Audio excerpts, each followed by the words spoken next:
Bueno, hasta ahora en análisis 1 habían resuelto integrales en algún subconjunto de R, es decir, en algún segmento incluido en el eje X. A partir de ahora en análisis 2, la idea es poder integrar en cualquier curva, no solamente en un segmento incluido en el eje X, sino en cualquier curva, de R2, de R3, en general vamos a definir de Rn, pero vamos a trabajar particularmente con curvas planas en R2 y curvas en R3. Bueno, antes de empezar a definir puntualmente las integrales sobre curvas, que se denominan integrales de línea, vamos a refrescar un poco algunos conceptos que ya vimos referidos justamente a las curvas. El primero es la definición de curva.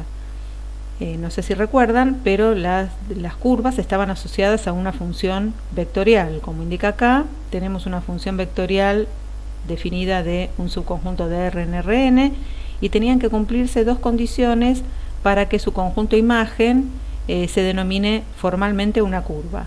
Si el dominio es conexo y la función es continua en su dominio, entonces el conjunto imagen de esta función vectorial es lo que vamos a denominar una curva, en este caso de Rn. ¿A qué vamos a denominar curva cerrada? Si tenemos una función del intervalo AB cerrado, subconjunto de R en Rn, asociado a una curva, si se cumple que la imagen de A, es decir, el punto inicial, es igual a la imagen de B, es decir, el punto final, se dice que la curva es cerrada, es decir, el punto inicial y el punto final de la curva coinciden. Una aclaración respecto de este tipo de enunciados. A partir de ahora, si uno dice que hay una función vectorial asociada a una curva, ya está dando por sentado que esa función vectorial cumple las condiciones que hacen que defina una curva, es decir, que su dominio es conexo y la función es continua en su dominio. No hace falta aclararlo puntualmente. Cuando comentamos que una función vectorial está asociada a una curva, se sobreentiende que tiene dominio conexo y la función es continua en su dominio. Otra definición que vamos a utilizar es la de curva simple. Aquí también, dada una función vectorial asociada a una curva, si la función es inyectiva en su dominio, entonces la curva se denomina simple. Yo no sé si recuerdan lo que era una función inyectiva. A elementos distintos del dominio correspondían imágenes distintas. Acá, es decir, que las curvas simples van a ser curvas que no se intersecan a sí mismas, no hacen rulos. Esta es una curva simple, la de la izquierda. La de la derecha es una curva no simple, porque en estos puntos donde la función donde la curva se interseca a sí misma, esto significa que hay algún elemento del dominio donde la función tomó este valor como imagen, siguió su recorrido y en algún momento volvió a tomar la misma imagen para otro punto del dominio. Entonces esta curva es no simple. ¿A qué llamábamos punto regular? Y después definiremos curva regular. Un punto regular era cuando teníamos una función vectorial asociada a una curva y un punto interior de su dominio. Si existía la derivada de la función vectorial en el punto y esa derivada es no nula, entonces la imagen de ese punto es lo que se denomina, la imagen de t sub 0 es lo que se denomina punto regular de la curva. En los puntos regulares estaba definida la recta tangente. Eso significa que la curva no va a tener picos, ni desgarros, ni ninguna cuestión rara geométricamente hablando. Una curva va a ser regular cuando todos sus puntos son regulares. ¿A qué llamamos punto suave de una curva? Un punto suave tiene las mismas características que un punto regular y algo más.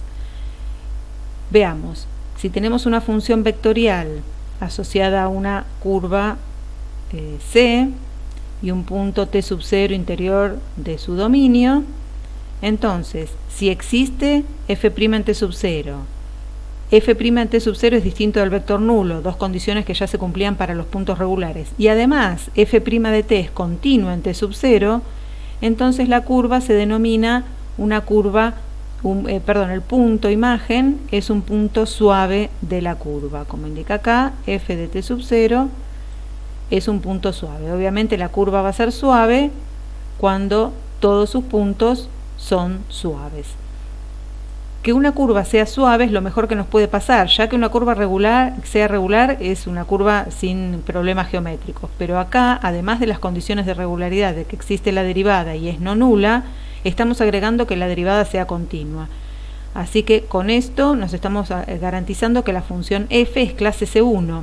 Ya vimos que para funciones de varias variables ser clase C1 es la mejor de las características que la función puede tener, que es lo que estamos pidiendo en este caso. Entonces, en general, a partir de ahora, cada vez que tengamos algún teorema o alguna cuestión para indicar, vamos a pedir que las curvas sean suaves y simples. Es decir, que no tengan rulos ni que se superpongan las imágenes sobre sí mismas y que cumplan todas las cuestiones respecto de su derivada, que exista, que sea no nula y que sea continua, por lo tanto va a tener recta tangente y su geometría va a ser lo mejor que se puede pedir con respecto a la función vectorial que la describe. Bueno, a partir de acá vamos a comenzar el análisis de las curvas estudiando la longitud de una curva, la longitud de un arco de curva. ¿Cuál es la idea? Si yo tengo entonces una función vectorial asociada a una curva suave y simple, lo que estoy queriendo averiguar es cuál es la longitud de esa curva. ¿Cómo puedo calcular la longitud de una curva cualquiera? En general uno puede calcular longitudes de segmentos o longitudes de algunas curvas puntuales como ser una circunferencia o una elipse, pero la idea a partir de ahora es para cualquier curva asociada a cualquier función vectorial que la describe poder obtener la longitud de esa curva. ¿Cómo se empieza este planteo? La idea es empezar a aproximar la longitud de la curva mediante la longitud de una poligonal.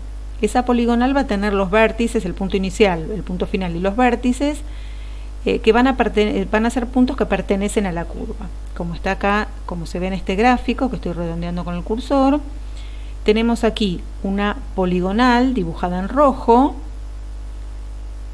que está construida con puntos que pertenecen a la curva. Todos sus vértices, no todos los puntos de la poligonal, sino los vértices de la poligonal, el punto inicial y el punto final son puntos de la curva. Obviamente la poligonal empieza en f de a, que es el punto inicial del intervalo. Aquí tenemos el intervalo AB. El punto inicial del intervalo es a, del intervalo del dominio. F de a es el punto inicial de la curva y por lo tanto f de a va a ser el punto inicial de la poligonal.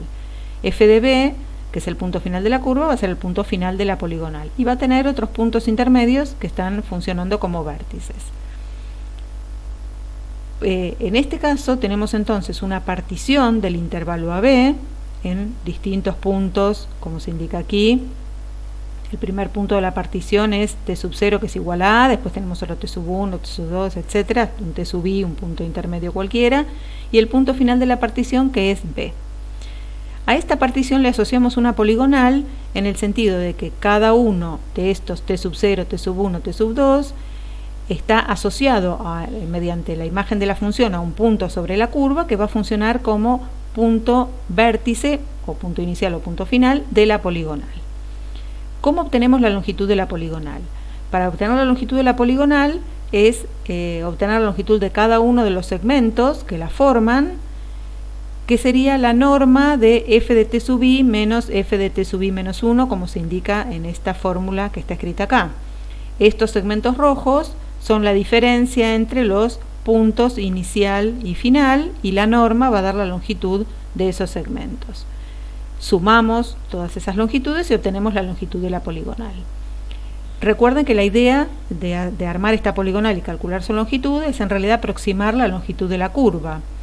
Por supuesto, la longitud de la poligonal no va a ser igual a la longitud de la curva, y si queremos mejorar el cálculo, lo que vamos a tener que hacer es armar una poligonal que tenga más segmentos, que esté particionada, digamos, en más elementos, el intervalo AB, de modo que yo pueda generar más segmentos cuyos vértices estén en la poligonal y que cuyos vértices pertenezcan a puntos de la curva y que me permitan armar una poligonal con más lados y que aproxime un poco mejor la longitud de la curva. Entonces lo que se hace es refinar la partición. No sé si recuerdan cuando vieron integrales de Riemann lo que es refinar una partición. Dada una partición original como la que tenemos acá marcada en amarillo, refinar esa partición es incorporar más puntos intermedios entre los que ya están hechos en la partición original. intercalo más puntos entre los que ya están dados en la partición anterior, siempre y cuando la distancia entre dos puntos consecutivos tienda a 0, que es esto que se indica acá. El delta de t sub i, que es la distancia entre dos puntos consecutivos, tiene que ser lo más chica posible. Entonces, si refinamos la partición, incorporamos más puntos al intervalo, a la partición del intervalo AB original. Con ese refinamiento generamos una nueva poligonal que va a tener más lados, y a su vez le podemos volver a calcular la longitud a esa nueva partición que está generada como un refinamiento de la anterior. Entonces, tenemos una longitud P sub 1 con la primera partición original. Si refinamos esa partición y la llamamos P sub 2, vamos a obtener una longitud P sub 2 de la nueva partición, que va a ser un poco mejor, una aproximación un poco mejor a la longitud de la curva. Por supuesto, este proceso puede continuar, se puede hacer un refinamiento de la partición P sub 2 y obtenemos una longitud P sub 3, una longitud P sub 4, etc. Todas estas longitudes de las poligonales que vamos generando con sucesivos refinamientos de la partición generan una sucesión de números. Tengan en cuenta que el cálculo de las longitudes en definitiva termina siendo un número real. Es esta sucesión L de P sub i con i perteneciente a n que va teniendo los valores de las sucesivas longitudes calculadas en función de los sucesivos refinamientos del intervalo AB y de las poligonales que se van generando en consecuencia. Si ordenamos los elementos de esa sucesión, obtenemos lo siguiente. Como se indica acá, la longitud obtenida para la partición 1 va a ser menor o igual que la obtenida para la partición 2, esta a su vez menor o igual que la longitud de la partición 3 y así sucesivamente. Cada longitud calculada con un nuevo refinamiento va a aproximar un poco mejor la longitud de la curva, es decir, que va a ser mayor o igual que la longitud del refinamiento anterior. Si este conjunto de las sucesiones, este conjunto que es la sucesión de los refinamientos, está acotado superiormente, eso significa que la curva es rectificable. ¿Qué podría pasar? ¿Estos valores se podrían extender infinitamente tomando cada vez valores mayores? No, en algún momento la longitud de la curva va a funcionar como cota superior. La longitud de las poligonales nunca va a ser mayor que la longitud de la curva. Entonces, cuando este conjunto está acotado, se dice que la curva es rectificable. Y el supremo, que es la menor de las cotas superiores, va a ser la longitud de la curva. Obviamente, para realizar el cálculo concreto de la longitud de una curva no vamos a hacer este procedimiento, porque es inviable para hacerlo cada vez que uno necesita calcular una longitud concreta. Para definir formalmente funciona, pero para el cálculo concreto es un poco engorroso. Entonces, lo que vamos a enunciar es un teorema que nos dice cómo podemos obtener la longitud de una curva mediante un cálculo integral. Entonces, tenemos una curva suave y simple asociada a una función vectorial. En este caso, la curva es rectificable y la longitud está dada por esta integral, la integral entre a y b de la norma de la derivada de f, es decir, la norma de f' de t diferencial t.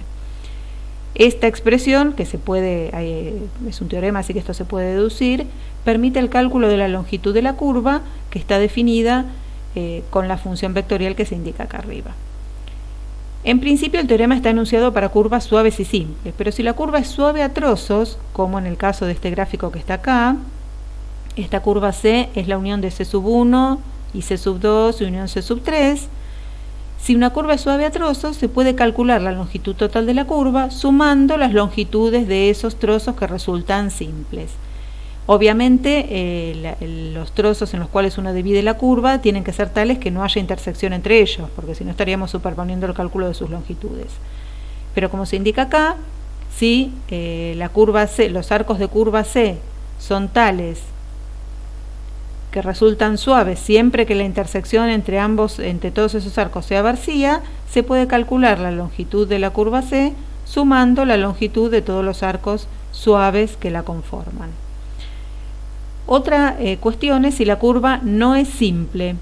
Si la curva no es simple, igual se puede calcular su longitud con la misma fórmula, pero se la denomina longitud de trayectoria.